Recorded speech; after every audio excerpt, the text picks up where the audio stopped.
నమస్కారం. మన ఈనాటి విశ్లేషణకు స్వాగతం. ఈరోజు మనం ఒక అద్భుతమైన ప్రయాణం చేయబోతున్నాం. నల్లమల అరణ్యం అనగానే మనకు దట్టమైన చెట్లు, అంతుచిక్కని నిశ్శబ్దం, ఎన్నో ఆధ్యాత్మిక రహస్యాలు గుర్తొస్తాయి కదూ. సరిగ్గా అలాంటి అటవీ ప్రాంతంలోనే దాగి ఉన్న ఒక అత్యంత ప్రాచీనమైన శైవక్షేత్రం. అదే హాటకేశ్వరం దేవాలయం. దీని వెనుక ఉన్న ఆసక్తికరమైన చరిత్రేమిటో ఈరోజు మనం డీటెయిల్డ్గా తెలుసుకుందాం. ఓకే, ఇక అసలు విషయంలోకి వెళదాం. ఇంత దట్టమైన అడవిలో ఎక్కడో మారుమూల ఉన్న ఈ గుడికి, బంగారు కాంతితో దగదగా మెరిసిపోయే ఒక శివలింగానికి అసలు సంబంధమేంటి? వినడానికే చాలా ఆసక్తికరంగా ఉంది కదా. మన ఈ విశ్లేషణ మొత్తం ఈ ప్రశ్న చుట్టూనే తిరగబోతోంది. ఒక సామాన్య భక్తుడి కథ నుండి అద్భుతమైన చారిత్రక కట్టడం వరకు ఈ ఆలయానికి ఎంతో ఘనమైన చరిత్ర ఉంది. ముందుగా మొదటి అంశం, హాటకేశ్వరం వెనుక ఉన్న ఆ సువర్ణ రహస్యమేమిటో చూద్దాం. ఇలాంటి పవిత్ర స్థలాల పేర్ల వెనుక ఉన్న అర్థాలు ఎప్పుడూ ఆశ్చర్యాన్ని కలిగిస్తూనే ఉంటాయి. అసలీ పేరు ఎలా వచ్చిందంటే, హాటక అంటే అర్థం బంగారం. ఇదొక స్వయంభూలింగం, అంటే ఎవరూ ప్రతిష్ఠించకుండా తనంతట తానుగా వెలసిన శివలింగమనమాట. అయితే ఒకప్పుడు ఈ లింగం అచ్చం బంగారంలాగా ఎంతో ప్రకాశవంతంగా వెలిగిపోయేదని ఇక్కడ ఒక బలమైన నమ్మకముంది. అందుకే ఆ పరమశివుడిని హాటకేశ్వరుడు అని పిలవడం మొదలుపెట్టారు. ఇక రెండవ అంశం, భక్తికి గొప్ప నిదర్శనంగా నిలిచే కుమ్మరి కేశప్ప కథ. ఈ ప్రాంతంలో అడుగుపెడితే ప్రతి ఒక్కరూ ఎంతో భక్తితో చెప్పుకునే కథ ఇది. నిజమైన భక్తికి ఎలాంటి ఆడంబరాలు అవసరం లేదని ఈ కథ అద్భుతంగా చెప్తుంది. పూర్వం శ్రీశైలం వచ్చే యాత్రికులకు కేశప్ప అనే ఒక కుమ్మరి ఎంతో నిస్వార్థంగా అన్నదానం చేసేవాడట. అయితే అతనికొస్తున్న మంచి పేరు చూసి ఓర్వలేక కొందరు అసూయతో అతను కుండలు చేసే అటికెను, అంటే ఆ కుమ్మరి చక్రాన్ని పగలగొట్టేశారు. సరిగ్గా అదే మహాశివరాత్రి సమయం. యాత్రికులకు భోజనం ఎలా పెట్టాలని కేశప్ప కన్నీరుమున్నీరుగా ప్రార్థించగా సాక్షాత్తు ఆ పరమశివుడే ఆ పగిలిపోయిన అటికె మీదే ప్రత్యక్షమయ్యాడట. అలా ప్రత్యక్షమైన శివుడు లోపలికి వెళ్ళి భక్తులకు భోజనం పెట్టు అని చెప్పాడట. ఆ మాటలు విని కేశప్ప ఆశ్చర్యంతో లోపలికి వెళ్లి చూసేసరికి యాత్రికుల కోసం వంటకాలన్నీ సిద్ధంగా ఉన్నాయి. ఇది చూసి ఆ మహాభక్తుడు ఆ రోజంతా అందరికీ కడుపు నిండా అన్నదానం చేశాడు. రోమాలు నిక్కబొడుచుకునే అద్భుతమైన ఘటం కదూ. అయితే సాక్షాత్తు భగవంతుడు ఆ అటికె మీద ప్రత్యక్షమయ్యాడు కాబట్టి మొదట్లో ఈ ప్రదేశాన్ని అటికేశ్వరం అని పిలిచేవారట. కాలక్రమేణా ఆ పదం కాస్త హాతకేశ్వరం అయిందని స్థలపురాణం చెబుతోంది. అంటే అటికె నుంచి హాటకం వరకు జరిగిన ఈ ప్రయాణం కేవలం ఒక పేరు మారడం మాత్రమే కాదు, అదొక సామాన్య భక్తుడి అచంచలమైన విశ్వాసానికి ప్రతీక. ఇక మూడవ అంశం, వాస్తుశిల్పం మరియు ఆధ్యాత్మిక వారసత్వం. అడవి మధ్యలో ఉండటం వల్ల ఇక్కడ ఒక ప్రత్యేకమైన ప్రశాంతత ఉంటుంది.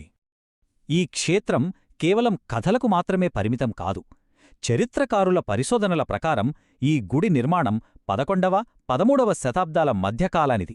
అంటే ఎన్నో వందల ఏళ్ల చరిత్ర ఈ రాళ్లలో దాగి ఉందన్న మాట అనమాట.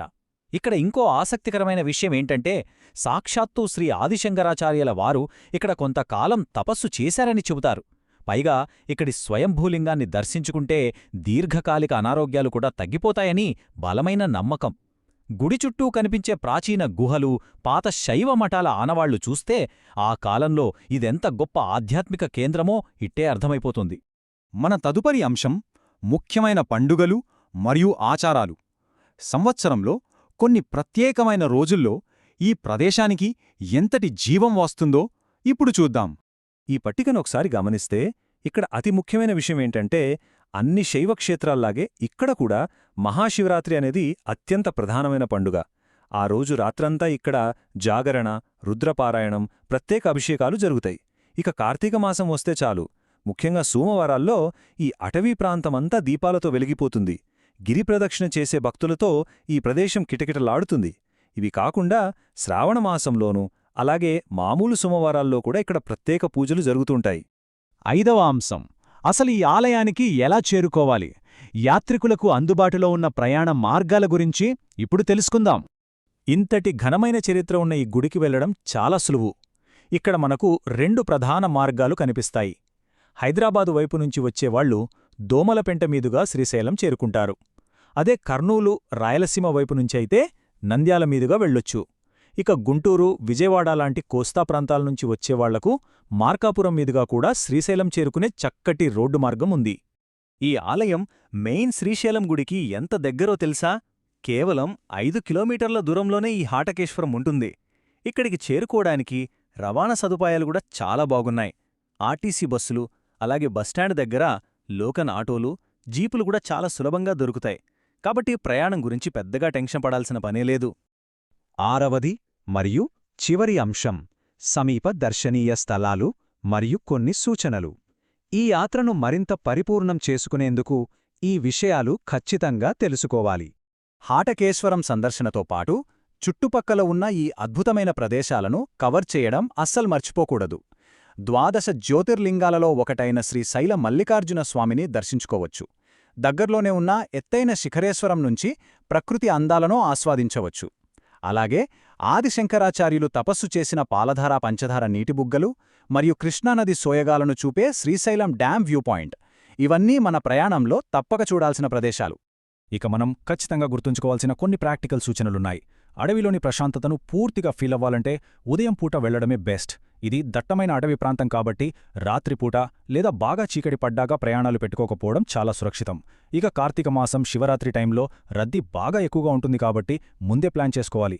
ఇంకో ముఖ్యమైన విషయం, గుడి దగ్గర పెద్దగా దుకాణాలుండకపోవచ్చు కాబట్టి త్రాగునీరు లాంటి కనీస అవసరాలు మనతో పాటే తీసుకెళ్లడం మంచిది.